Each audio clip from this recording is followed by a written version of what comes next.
Perkenalkan, saya Lisa Lubus. Saya Lia Mariana. Dan di sini ada Pak Sigit Handoko.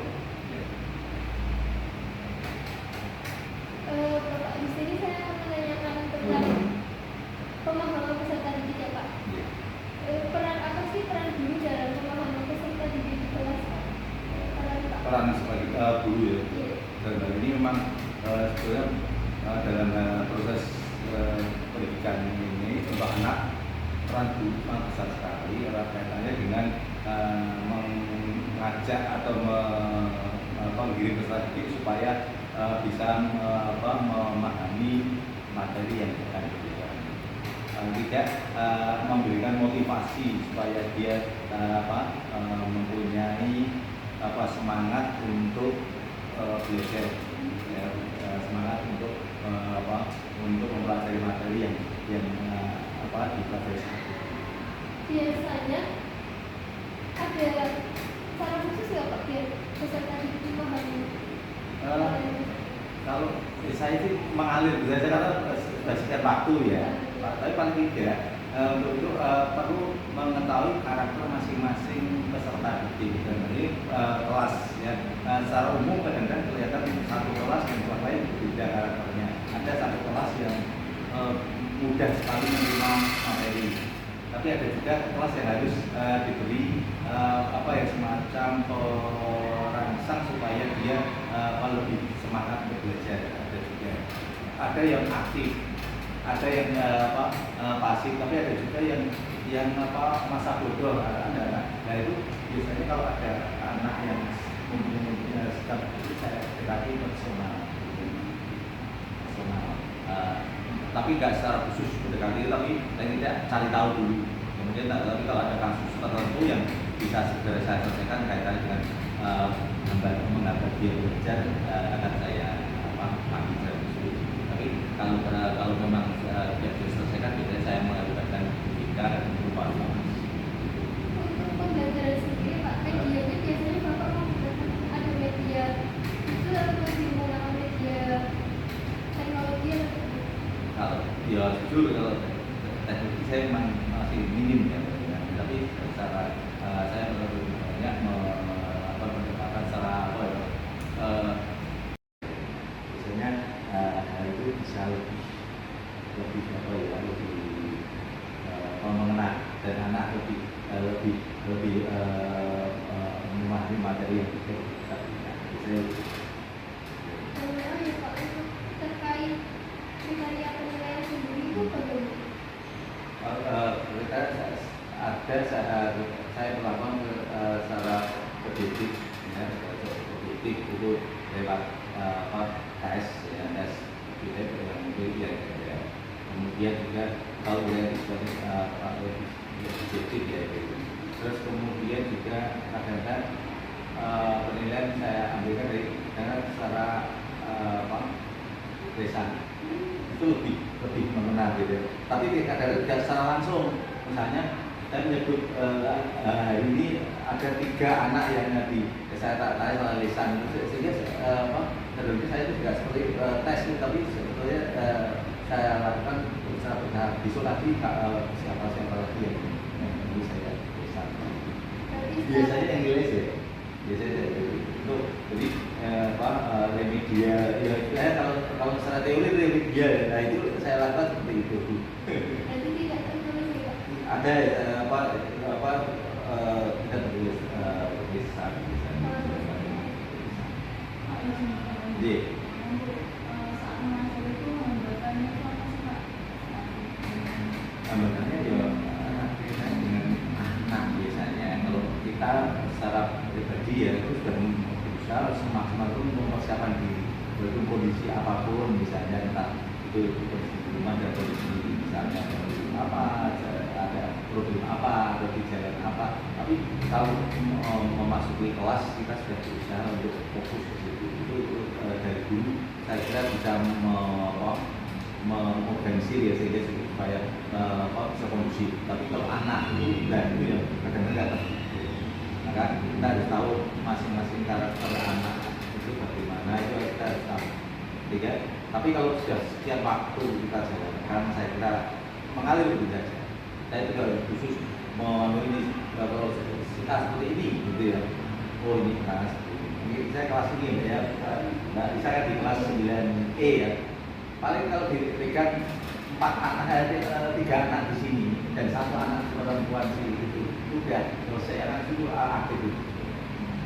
Jadi yang lain itu kadang-kadang hanya ke kebutuhan atau ke motor karena sehingga kadang-kadang kalau itu tidak sudah tertangani, proses pembelajaran tidak jalan secara optimal. Karena apa? Kita harus menangani anak itu dulu, kemudian yang lain akhirnya terabaikan kadang-kadang itu.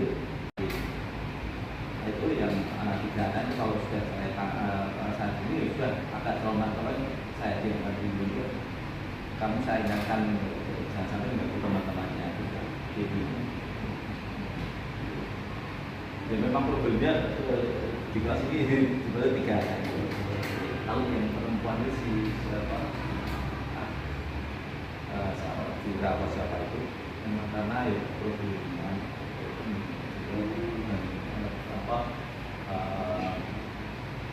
lingkungan pergaulan di kelas pernah saya ngalamin, saya biarkan jujur ya, tapi suatu ketika saya tanya secara misalnya enggak saya ingatkan lulus juga, tapi itu saya beri pertanyaan itu pada kaget, terus kemudian di ganti setelah itu kan kemana-mana kan pada tertawa, kamu harus perhatian ada blank buat berpikir ke sini itu beri pertanyaan karena kayaknya yang kelas dari itu akhirnya membawa menjadi dia akhirnya menjadi kelas ya itu kan problemnya seperti itu, apalagi di sekolah negeri ya itu memang untuk problem tanggungan, problem lingkungan untuk anak-anak sekali.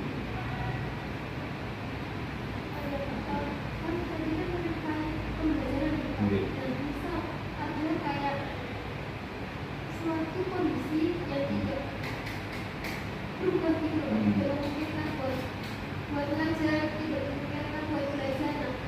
Tapi kalau harus ngajar, ya tidak mau tuh harus ngajar gitu.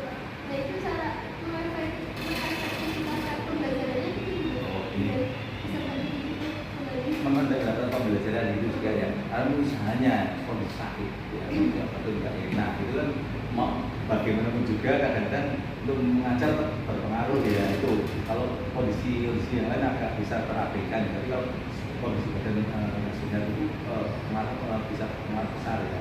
Itu ya saya antisipasi anak saya beri pembelajaran, tapi kemudian saya beri pembelajaran kelompok, tapi saya kemudian anak sampaikan sehingga saya mengurangi pengeluaran energi ketika menerangkan karena kondisi kesehatan saya jadi tapi tetap anak saya tungguin bukan misalnya penugasan yang sifatnya bertugas itu malah mengurangi kelas biasanya, misalnya bertugas kerjakan soal-soal itu malah rame, tapi diminta untuk membuat mengajar secara kelompok itu karena nanti masing-masing kelompok masih dia punya tanggung jawab. Tapi kalau soal biasanya mereka ada yang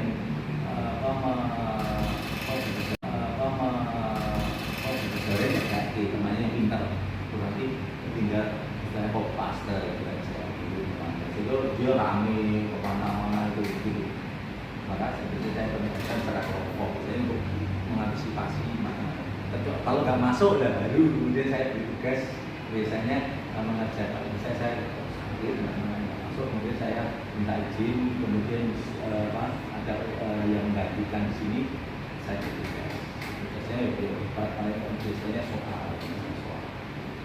Kalau mempelajari materi saya kira nanti bisa saya kejar di bagian diri, tapi kalau ini saya beri soal kemudian dikumpulkan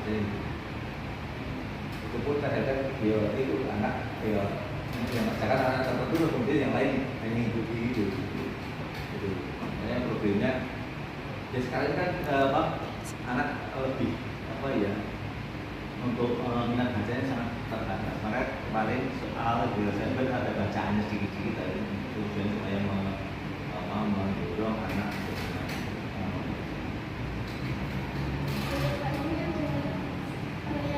Iya.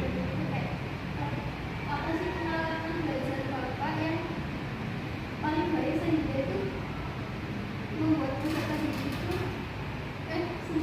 sehingga menggunakan peserta didik itu memahami Iya, baik.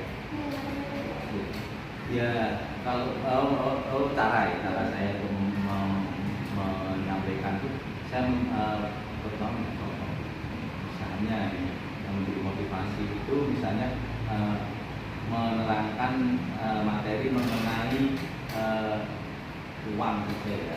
Nah, itu juga sekaligus saya memberikan pesan-pesan moral untuk anak bahwa uang bukan sebagai uang itu hanya sebagai alat seperti juga saya bercontoh kemana-mana seperti termasuk nanti kalau kurang menjadikan uang segalanya orang bisa melakukan apa saja di uang dari itu terus kemudian orang yang kemudian melakukan kejahatan atau korupsi dan sebagainya itu karena menganggap uang tidak sebagai bahkan uang itu hanya sebagai subobjek kita alat yang menggunakan siapa ya kita tanpa kita maka uang itu tidak ada artinya saya kira Pak ya kalau saya bawa ke kelompok-kelompok itu artinya anak akan bisa jadi sekaligus apalagi BS itu harus banyak dia pesan-pesan moral pada anak erat kaitannya dengan belajar termasuk di antara kelas 9 ini saya juga memberikan motivasi supaya dia mempunyai arah yang tujuan bisa dia punya cita-cita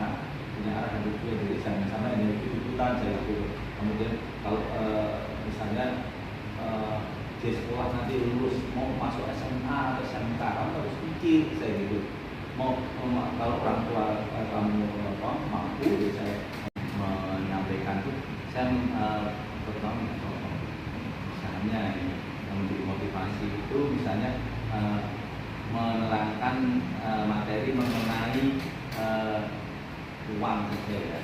Nah, itu juga sekaligus saya memberikan pesan-pesan moral untuk anak bahwa uang bukan sebagai uang itu hanya sebagai alat seperti juga saya bercontoh kemana-mana seperti termasuk nanti kalau kurang menjadikan uang segalanya orang bisa melakukan apa saja di uang dari itu terus kemudian orang yang kemudian melakukan kejahatan atau korupsi dan sebagainya itu karena menganggap uang tidak sebagai bahkan uang itu hanya sebagai subobjek kita alat yang menggunakan siapa ya kita tanpa kita maka uang itu tidak ada artinya saya kira Pak ya kalau saya bawa ke kelompok-kelompok itu artinya anak akan bisa jadi sekaligus apalagi BS itu harus banyak dia pesan-pesan moral pada anak erat kaitannya dengan belajar termasuk di antara kelas 9 ini saya juga memberikan motivasi supaya dia mempunyai arah yang tujuan bisa dia punya cita-cita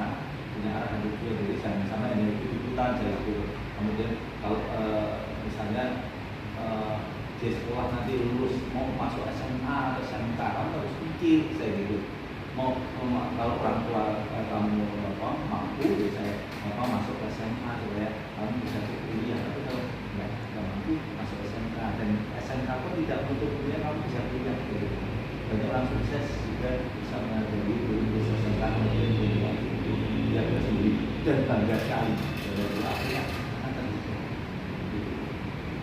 Juga saya bercontoh-contoh beberapa orang yang berhasil saya berikan contoh itu saya justru lebih banyak memberikan motivasi sehingga menggiring anak dari materi itu juga tahu arah kemudian setiap menyampaikan materi tadi nanti saya mengapa saya ini materi supaya apa saya anak tahu tujuan dari mempelajari materi itu termasuk manfaat praktisnya misalnya itu misalnya kita anak mengapa harus belajar mengenai kalau keuangan jelas ya contoh itu mengenai perubahan sosial mengapa kamu harus pelajari kalau kan sepertinya nggak ada gunanya gitu padahal sebenarnya orang itu masuk ke makhluk sosial dan setiap saat harus berkomunikasi dengan orang lain bersosialisasi dengan orang lain termasuk kami yang di rumah dengan saudara kamu nah itu saya bermotivasi termasuk itu kalau kamu sudah menikah kamu tidak di satu lingkungan kalau lingkungan sosial weekend? Kan tidak. Makanya setiap anak kalau membuat kelompok, saya tidak pernah mengarahkan, tapi milih sendiri. Nah dalam milih itu mesti ada yang pilihannya paling giring anak dari materi itu juga tahu arah. Kemudian setiap menyampaikan materi tadi, nanti mengapa saya ini materi supaya apa? Saya anak tahu apa tujuan dari mempelajari materi, termasuk manfaat praktisnya misalnya. Itu misalnya kita anak mengapa harus belajar mengenai apa? Kalau keuangan jelas ya. Contoh itu mengenai apa perubahan sosial. Mengapa kamu harus pelajari? Kalau kan sepertinya nggak ada gunanya, cuman padahal sebenarnya orang itu masuk ke makhluk sosial dan setiap saat harus berkomunikasi dengan orang lain, bersosialisasi dengan orang lain, termasuk kamu bisa di rumah dengan saudara kamu. Nah itu saya bermotivasi, termasuk itu kalau kamu sudah menikah, kamu tidak di satu lingkungan, kalau di lingkungan sosial kamu nggak itu apa harus nikah? Kan tidak. Makanya setiap anak kalau membuat kelompok, saya tidak pernah mengarahkan, tapi milih sendiri. Nah dalam milih itu mesti ada yang pilihannya paling apa, semua milih yang terbaik semua ada yang tapi ada juga artinya satu kelompok yang tidak bisa mendapatkan pilihan. Dia pilih saya dengan ini nggak mau pak, saya dengan ini nggak mau. Jadi misalnya 4 anak itu kan mau saya mau pokok saya bermotivasi. Untuk tidak harus semuanya harus sesuai dengan akhirnya bisa. Akhirnya bisa kalau berkelompok dan akhirnya untuk menjaga problem apapun. Sampai sekarang misalnya yang tidak suka dengan kelompok ini, besoknya yuk akhirnya ganti lagi. Karena kok kita beri kebebasan semua yang senangi yang itu tidak dapat lagi akhirnya ganti lagi. Tapi akhirnya itu aja. Karena apa? Hidup itu tidak harus sama dengan kita. Bagaimana kita bisa mensiasati atau mengatasi kondisi seperti itu. Itu contoh masalah perubahan sosial. Jadi saya kaitkan dengan kebebasan